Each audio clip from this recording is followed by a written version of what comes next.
murang edad pa lang, hilig na ni Leymar ang pagguhit. Kaya naman nang magkolehiyo ito, kursong architecture ang kanyang kinuha. Bagamat hindi ito madaling kurso, pinili niya pa rin ito lalo pat inspirasyon niya ang kanyang mga kapatid. Sa brother ko po na madalas ko pong kasama dito sa Pangasinan is siya rin po yung nag-inspire sa akin kung paano maging professionally na magandang architect. Parang kumbaga parang siya yung naging role model ko. Noon pa man nung nabubuhay pa yung lola namin dun sa father's side. Tinuturuan na kasi siya ng pag-aral. Basta kita ko pang potential niya sa architecture nung high school tsaka college siya. So naikwento pa ka ng mga guro niya sa akin kung gaano siya kagaling at panay banggit na top of the class siya. Tubong Isabela si Leymar pero kinailangan nitong lumuwas at mag-aral sa Pangasinan kasama ang kanyang kuya.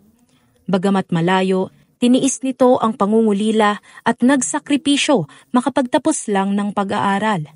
Minsan hindi rin po ako makauwi sa hometown ko sa Isabela, dito lang ako sa Pangasinan kahit may mga occasions po sa Isabela, naiiwan pa rin po ako dito sa Pangasinan.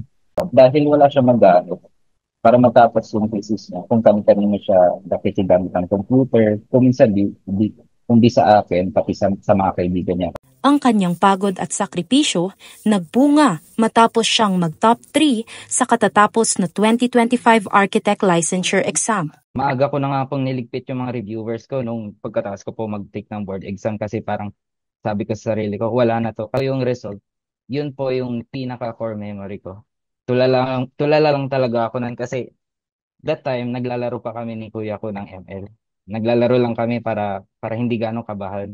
Tapos bigla na lang sinabi na nag-top 3 ako. Isa lamang si Leymar sa 1,352 na pumasa mula sa 2,075 na kumuha ng nasabing pagsusulit. Aniya, ang kanyang pagpasa, alay niya raw sa kanyang pamilya at kasintahan. Of course, proud ako sa achievement niya. And naalala ko yung mga times na natanong siya ng tanong na mga bagay sa akin at hindi mo makapaniwalang may mga naitulong pala yun. Tinanghal namang top 1 sa nasabing licensure exam si King Nixon Mabanta matapos makakuha ng rating na 88.10 mula sa Pangasinan State University, Urdaneta Campus. Heather Crisostomo, RNG News.